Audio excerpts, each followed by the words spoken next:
Hi, everyone, and welcome to HR Debatable. We have a brand new episode ready for you. My name is Nelly Valinden. I'm your host, and today I'm being joined by two fabulous guests. I'm here with Deborah Gallo and with Alex Stozovic. Hi, Deb, and hi, Alex.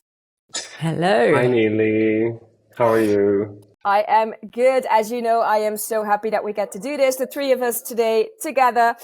Deb, perhaps you can introduce yourself to the audience. Yeah, definitely. So hi, everyone. I'm Deb.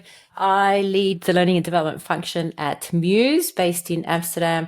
I have a background of 20 plus years in learning development. So leading teams, building L&D functions, and the last couple of years scaling L&D in fast paced tech startups. So I love what I do, and I'm excited to be here today. We are too, or at least I am, and I'm sure Alex is too. All right, Alex, perhaps you could also introduce yourself, please. Yeah, I'm going to pretend like I haven't heard Deb's intro before. Like, oh my God, impressive experience, Deb. I'm Alex. I'm currently head of learning, organizational development, and PMO office for S3, which is a staffing consultancy. Quite a mouthful. And before, I've been working with different learning talent roles across corporate, startups, scale-ups as well. And also I've dwelled a bit in product with actually AIHR, where we've all been for a moment as well. So I kind of bring the experience from different layers into what I do now, and it's focused on learning, leadership, and strategy, and obviously projects. So that's where passions are everywhere, it seems, on this podcast today. That's a mouthful as well, actually, Alex. So thanks for the introduction. All right, for those of you tuning in for the first time, let me briefly explain to you what we do on HR Debatable. As the name of the show suggests, we have two guests, as we have today, and they debate each other on three HR or world of work related topics. So what happens is I will give a little bit of context, I will share a statement, and I will ask both Deb and Alex to say whether they are in agreement with the statement or not. And then, of course, they will get the opportunity to elaborate on that. And that's it, really. And if there's not really a debate, I might play devil's advocate to get things going. All right, Deb, Alex, do you have any questions? No, drum roll, please. All right, drum roll. Before we get started, though, and before I forget, if you haven't subscribed to the podcast yet, please do so. Also, you would really help us if you can leave a comment on Spotify or on Apple Podcasts, because that really helps us grow the podcast further. All right, enough of the intro now, and let's get started. As you may have expected from both of the intros of our guests, today is all about learning and development. So here comes the intro for the first debate. And the inspiration for this first debate comes from a 2023 article by Worklife, and here's part of what it said. An effective learning and development program can be a powerful tool companies can use to keep their people engaged and motivated, or to have their people stay with them. A survey by edX and Workplace Intelligence, including responses from over 800 knowledge workers and 800 C-suite executives, found that 40% of workers said they'll likely leave their company in the next year for a role with better L&D opportunities.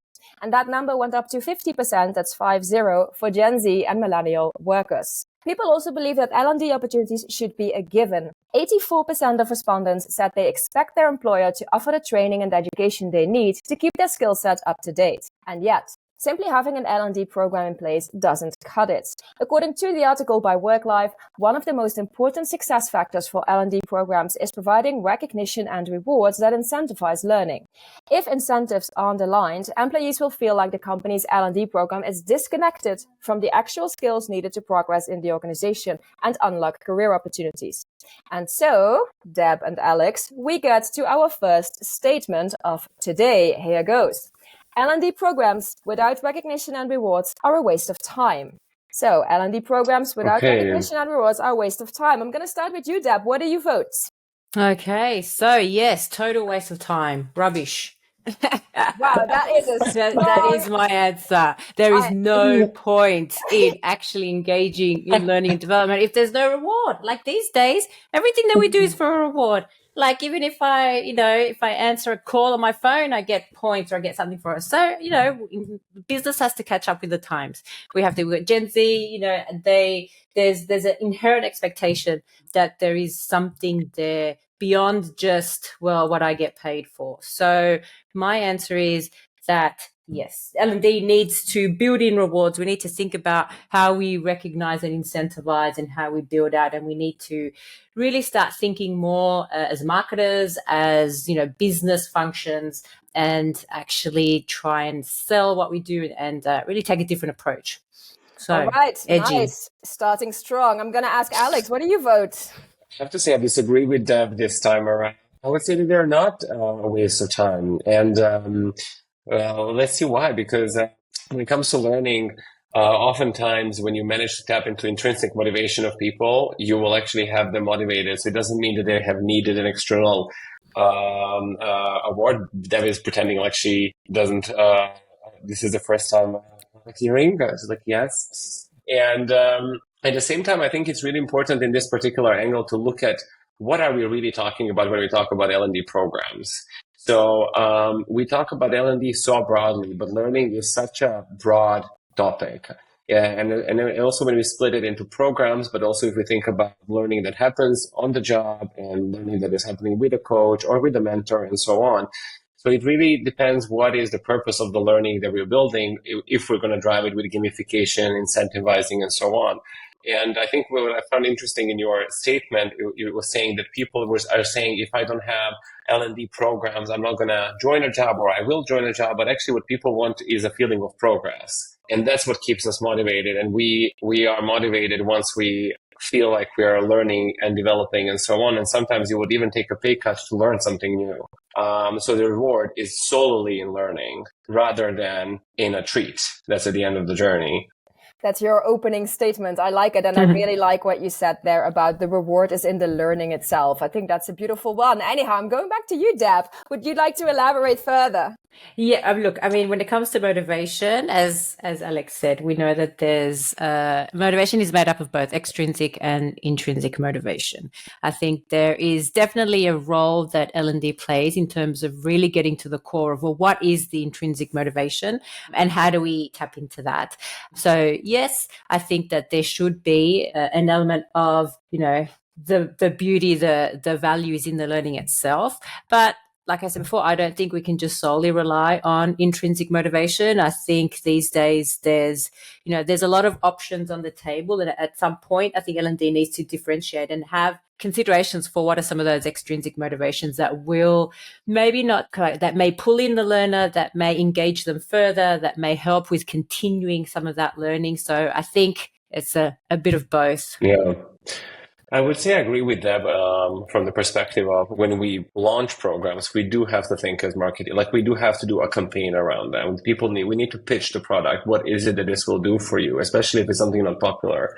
What I've shared, for example, is when you have an audience that's already engaged and thinking, but if you want to move people into the learning space, I do agree with that. We do need a form of an incentive or an award or something that really shows people tangibly what is it they're going to get, or to get them onto the journey as well. And that can be even a certificate or something that there is like a reward at the end.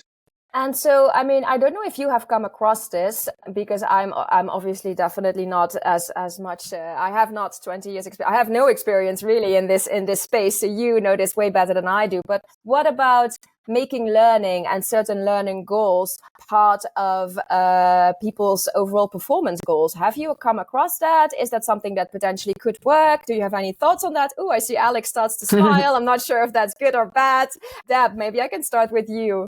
Yeah, definitely. I mean, I think Alex alluded to in terms of progression, and that learning needs to be sort of an element of progression. And we go into the workplace. I think for a lot of people, progression is a key goal when you go to work. You want to progress. So I think learning is part of that. Tying the learning to goals and to make it part of what you're focusing on, I think is ideal. I think in an ideal world, we would be doing that. And I think it does help just really focus the attention in terms of, okay, well, what's the work that I need to do, and what's some of the vehicles that will get me to where I need to be, and learning is part of that. I think the other element is the workplace, just the world is moving so quickly that we really can't afford to not have an element of learning really inbuilt in what we do, because we're just going to get left behind. So I do think it needs to be a critical part of the work. Yeah. Yeah. Maybe I'll also illustrate this with an example. So we would always do goal setting, and then probably also we did personal development plans with people that follow. And this is something I think our audience, if they're close to this area, have heard many times.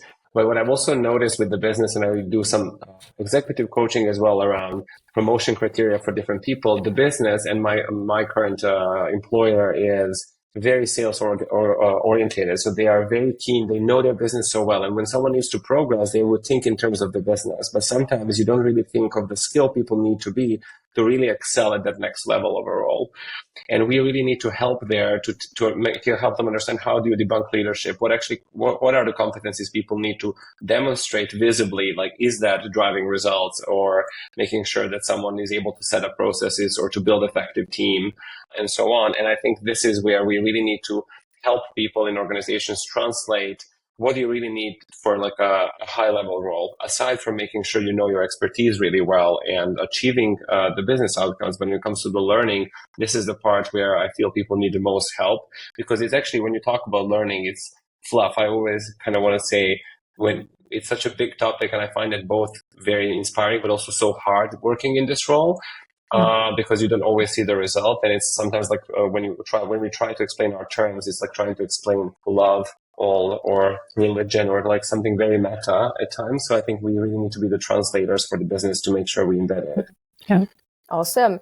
Are there any last words from either of you? No. I think this was a beautiful first round then. Thank you so much. Alex, I hope I didn't interrupt you. Was there something that you were going to say? No, I have more lingering thoughts. They'll come later. I'll leave them in the comments after you post. All right, nice. Well, thank you so much for this first debate. We are going to continue to the next one.